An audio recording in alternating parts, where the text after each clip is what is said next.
이제는 많은 분들께서 이제 수익형 부동산 이런 쪽에 관심을 좀 더 많이 가져보면 좋지 않을까.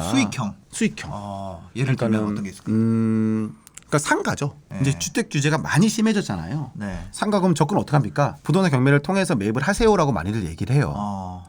근데 그렇죠. 아니 근데 왜 좋은 부동산 놔두고 왜 경매를 통해서 매입을 합니까? 물어보시거든요. 네. 근데 이유는 딱 한 가지예요. 뭔가요? 두 가지죠. 하나는 네. 싸게 살 수 있다. 시세보다. 네. 내가 원하는 가격을 쓸 수 있다라는 거. 있잖아. 누구한테 강요를 받는 게 아니고 내가 생각하는 금액을 쓸 수 있다는 거. 네. 그게 첫 번째 장점이고 두 번째는 돈이 없으신 분들, 좀 부족하신 분들은 네. 부동산 경매를 통해서 매입을 하면은 대출이 많이 돼요. 레버리지를 많이 쓸 수 있어요. 네. 상가 같은 경우에는 최대한 90%까지 나오거든요. 맥스 받으면. 맥스 받으면. 네, 네. 레버리지 이용하면은 내가 정말 작은 돈을 들이고서도 네. 그거를 매입할 수 있는 또 그런 길이 생길 수 있거든요. 돈이 많으신 분들은 할 필요 없어요. 또 그러면 또 무슨 말 하냐. 네. 경매로 나온 상가 다 안 좋은 상가 아닌가요? 라고 해요. 그러면 시중에 나와 있는 부동산인들이 말씀해 주시는 상가는 다 좋은가요? 아니에요. 아니잖아요. 네. 똑같은 거예요. 부동산인한테 다 이렇게 얘기를 하면서도 그 안에 옥석을 가려내듯이 네. 부동산 경매 같은 경우에서도 그 안에 옥석을 가려내는 거예요. 경매라고 다 안 좋은 것만 나온 거야? 아니에요. 어떻게 고르느냐에 따라 달라지는 거예요. 그래서 저는 좀 투자금이 부족하신 분들은 네. 투자금을 모으는 시기는 동안 부동산 경매라는 것을 좀 배워보시고 어느 정도 투자금이 모였을 때에는 네. 이제 부동산 경매를 통해서 상가를 매입해서 아하. 레버리지 이용해서 네. 투자금 작게 들어가서 다음 100만 원, 200만 원 받으면은 네. 또 나라 생기고 그래 생기고 나면은 나의 부의 속도가 빨라지겠죠. 보면 상가 같은 그리고 게 규제가 없다는 거. 맞아요. 규제를 할 수가 없다. 네, 규제가 없다는 게 굉장히 큰 매력인 것 같아요. 예. 근데 그게 규제를 안 했다라는 거는 참 이게 참 양날의 칼인 것 같아요. 규제가 있다라는 것은 네. 나라에서 이만큼 내가 보호를 해주겠다라는 것이고 규제가 없다라는 거는 너 알아서 해라 이런 느낌이거든요. 네, 네, 네. 근데 상가로 실패한다라는 건 어떤 실패를 한다는 거예요? 제가 저 듣기는 많이 들었거든요. 제가 경매를 배우시면 좋겠다라는 것도 어떻게 보면 이거의 연장선인 거예요. 네. 왜냐하면 부동산 경매를 배우면은 내용 증명 쓰는 거 다 배워요. 명도 소송하는 거 다 배워요. 네. 그럴 수밖에 없거든요. 네. 우리는 이제 그걸 해야 되는 거니까. 근데 그냥 매입하시는 분들은 그런 거 안 배우고 그냥 월세만 보고 매입을 하는 거예요. 수익률만. 수익률만 보고. 네. 그러다 보니까는 이제 임대료 안 내네? 어떻게 하지? 이렇게 되는 거예요. 근데 내가 내용 증명만 쓸 줄 알아도 네. 사람한테 그 사람한테 보낼 줄만 알아도 네. 그래도 이런 거를 많이 방지할 수 있어요. 사전 고지만 하더라도 네. 분양상가 있죠. 분양상가를 네. 매입을 하면은 거의 한 95%가 망해요. 상가 나오는 딱지는 안 사잖아요, 사람들이. 안 사잖아요. 네. 안 사잖아요. 네. 근데 그거를 꼭 사시는 분들이 있어요. 그 뒷일을 생각하지 않고 한 달에 300만 원만 나오면 좋겠다. 라고 생각하고 매입을 하시는 거죠. 네. 근데 분양하시는 분들이 매일 하는 말이 있어요. 사장님, 이거 근데 평당 3천만 원씩 분양을 해서 평당 5천만 원씩 분양하면은 네. 망하지 않아요? 그랬더니 망한대요. 근데 제가 물어보죠. 아니 사장님 근데 망하는데 왜 파는 거예요? 네. 망하는데 왜 팔아요? 그러니까 망한데 왜 팔아요? 그랬더니 간단해요. 사는 사람이 있으니까요. 아파트 오르듯이 사면 되겠지라고 생각하는데 그게 안 그렇거든요. 네. 그래서 분양하시는 분들이 그래요. 3번이면 된다. 3번이 뭐냐? 네. 처음에 매입하신 분들이 망하고 나가고 네. 두 번째 주인이 바뀌고 망하고 나가고 네. 세 번째가 망할 때쯤 되면은 네. 정상 가격이 된대요. 그러니까는 근데 이거를 알고 매입을 하면은 괜찮은데 그러면 이제 가격이 잡힐 거 아니에요. 네. 근데 이걸 모르고 다들 그냥 묻지마 투자 매입하다 보니까는 네. 실수를 많이 하시는 것 같아요. 아. 15평 상가에 네. 500만 원 낸대요, 월세를. 그럼 15평 상가에 뭐가 들어올 수 있을까요? 15평이면 주씨? 그렇죠. 음료수. 네. 주시 하나에 얼마죠? 주씨 뭐 한 5천 원 하겠죠. 4,000원, 3,000원, 4,000원 하잖아요. 네, 네. 그럼 하나 팔면 얼마 남아요? 하나 팔면 뭐 한 뭐 반 남았어. 네. 그럼 2,000원 남았어. 그죠. 그럼 2,000원짜리를 몇 개 팔아야지 500만 원 낼 수 있어요. 엄청 많이 팔아야 되는 거예요. 근데 네. 그게 매일매일 그렇게 팔려야지만이 되는 건데 이게 주시가 생겨서 처음에는 500만 원 낼 수 있어. 네. 3개월, 6개월 낼 수 있어. 네, 네. 그럼 주시가 그만큼 잘 돼. 그러면 이제 옆에 경쟁업체 들어오죠. 들어오겠죠. 그러면 또 나눠 먹게 되잖아요. 네. 그러면 매출이 떨어질 수밖에 없고 임차인이 나갈 수밖에 없고 네. 소유자가 임차로 들어가는 경우도 있어요. 새 받으면서 그러니까 이런 거죠. 원래 5억짜리인데 네. 원래 5억짜리라서 월세가 250만 원이었었는데 네. 내가 400에 들어갈게 그러는 거야 거기다가. 어. 내가 임차 400에 들어갈게. 네. 그럼 수익률이 더 좋아지잖아. 그죠. 그럼 너는 6억 5천에 사 이렇게 얘기하는 거예요. 그러면은 괜찮은 것 같거든 느낌이. 네. 그래서 많이 당하거든요. 네, 네, 네. 그래서 그거를 이제 매입을 했어요. 근데 이 주인이 들어갔잖아. 임차인이 들어갔잖아요. 네. 이 사람은 그 보증금만 이제 잘못되면은 네. 그냥 나가면 되는 거예요.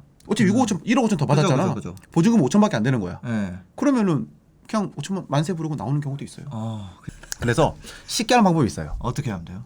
제일 처음에 하시는 분들은 네. 이게 상권 보는 거 힘들잖아요. 나 상권을 몰라. 네. 그럼 상권을 안 봐도 되는 곳이 있어요. 어. 어딜까요? 네. 뭐 아파트 단지 내 단지? 상가. 어. 그렇죠. 단지 내 상가. 단지 내 상가. 단지 내 상가는 네. 상권 안 봐도 돼요. 그죠. 그 단지. 뭘 보냐면은 세대수만 보면 돼요. 네. 그러면은 이제 보는 거죠. 우리 집 앞에 우리 집이 지금 몇 세대야? 1000세대야? 네. 그러면은 우리 집 앞에 있는 부동산은 그래도 내가 좀 알 거 아니에요. 그죠. 거래를 한번 했었던 사람이잖아. 네. 그러면 이제 가는 거예요. 어. 그래서 물어보는 거죠. 사장님, 근데 여기는 월세가 얼마나 해요? 어. 그러면은 말해줄 거 아니에요. 말해주죠. 왜요? 네. 아, 저 상가를 하나 사고 싶은데 얼마나 해요? 그러면은 뭐 200, 250, 230, 200 말해줘요. 네. 그러면은 1000세대 앞에 1층 상가는 15평 기준으로 200만 원이구나. 어. 그게 이제 거의 비슷해요. 네. 그러니까 물론 거기서는 플러스로 아파트 가격 또 있겠죠. 네. 그럼 우리 아파트 가격이랑 비슷한 곳에 있는 곳은 이 정도 받는 거예요. 아, 그죠. 그러면서 비교가 되는 거예요. 1500세대는 얼마? 그치, 기준점이 2000 세대. 생기는구나. 네. 굳이 내가 네. 시간에 갈 필요 없는 거예요. 그죠. 그냥 내가 버스 타러 가다가 물어보는 거예요. 또 임대료 나왔네? 또 물어보는 거예요. 물어보면 되죠. 네, 그냥 물어보면 되니까 왜 아는 도시니까. 네. 그러니까는 이제 그렇게 물어봐서 기준점을 세우고 이렇게 하나하나 접목을 시켜보는 거죠. 그러면 이 정도 되면 싸다가 나오는 거예요. 이제 그때부터. 아, 여기 싸네. 싸다. 그렇게 해서 월세를 다만 100만 원만 받아도 네. 200만 받아도 이제 그때부터는 이렇게 돈을 버는구만 알아도 훨씬 더 재밌어져요. 네. 그 아파트 상가 같은 경우도 시세 차익이 좀 나나요? 시세 차익이 많이 안 난다라는 건 있어요. 왜냐면은 금액이 정해져 있잖아요. 네. 단점은 시세 차익이 많이 안 난다는 거고 장점은 뭐냐면은 시세가 아예 안 떨어진다. 초보자들. 아, 장점이다 단점이 네, 같이 단점인 있네요. 거죠. 네. 네, 그러니까는 내가 많은 곳을 돌아본 다음에 네. 이제 싸다 하는 것만 매입을 하다는 거죠. 네. 좀 저렴하다는 것만. 단지 상가 같은 경우에는 정말 큰 돈을 벌 수 있는 건 아니지만 초보자들이 한 번 정도는 이렇게 기준점을 가지고 조사를 해다 보면은 네. 임대료가 나오는 것이고 매매가 나오고 아하. 그렇게 해서 매입을 하게 되면은 그거에 대해서 이렇게 돈을 버는구나만 알아도 리스크를 줄여야 되잖아요, 실제로. 네, 네, 네. 그만 줄이더라도 내가 이렇게 해서 부를 쌓아가는구나는 알 수 있겠다는 거예요. 이게 사람마다 달라요. 만약에 직장인이야. 네. 전 직장이냐 그러면은 그럼 직장인이시면은 재개발 재건축이 좋으실 것 같아요. 라고 얘기를 해요. 하지만 이분이 봤을 때 네. 월세 흐름이 좀 더 필요할 것 같아. 현금 흐름이 더 필요할 것 같아. 네. 그러면 그분은 처음에 상가를 가셔야죠. 저 같은 경우에는 상권 분석을 많이 하지 않아요. 임차인이 하는 거예요. 상권 분석은 내가 하는 임대인이 상권 분석하는 거 아니야. 네, 네, 네. 임대인이 하는 거는 합리적인 월세를 제시하는 거예요. 그 월세를 내고 들어오실 분, 임차인이 여기를 분석을 하는 거예요. 네. 뭐가 들어오면 좋을까? 합리적인 임대료를 제시할 수 있는 사람이라 그러면은 상가 투자는 누구나 성공할 수 있어요. 네. 그래서 저는 그들에게 어떻게 하면은 합리적인 월세를 제시할까에 대해서만 생각을 해요. 그것만 제시하잖아요. 그럼 공실 걱정도 없어요. 이거를 생각하면은 상가 투자를 할 때 어렵다? 그렇지 않은 것 같아요, 저는.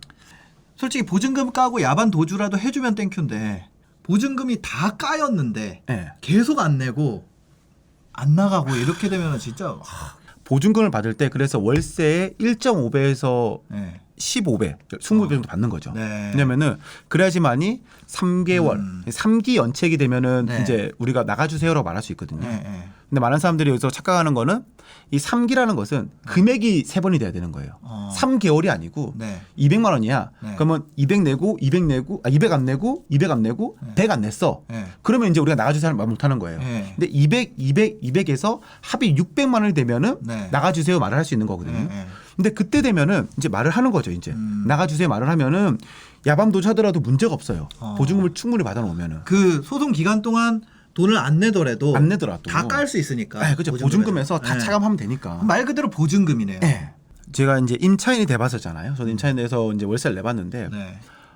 와, 장사가 안 됐을 때 그 압박감이 대단한데 근데 그 보증금도 많이 없잖아요. 네. 그러면 그 압박감은 너무 심해져요. 그래서 더 조급해지고 더 힘들어지고 그러다 보면 무리수를 두거든요. 네. 진짜 지금 장사를 이대로 그냥 꾸준히 하면 잘 되는 사람이 중간에 무리수를 하면서 잘못되는 경우도 많아요. 맞아요. 그런 것도 많이 차감시킬 수 있죠. 아무래도. 네, 그래서 보증금은 어느 정도 받아놓는 거는 네. 당연하다. 제가 느낀 거는 어떤 분야가 됐건 누군가는 여기서 돈을 벌 수 없다고 하고 누군가는 돈을 벌 수 있다고 하지만 어떤 사람들은 그 분야에 진짜 고수들은 여전히 아파트로 돈을 버는 사람이 있고 아, 그럼요. 여전히 빌라로 버는 사람이 있고 아, 그럼요. 여전히 상가로 버는 사람이 있고 있습니다. 모든 분야의 그 탑 티어들은 이거를 가리지 않고 돈을 버는 것 같아요. 맞아요. 네. 그러니까는 준비를 얼마나 하고 있냐, 네. 관심을 가지고 있냐, 네. 이게 정말 중요한 것 같아요. 네.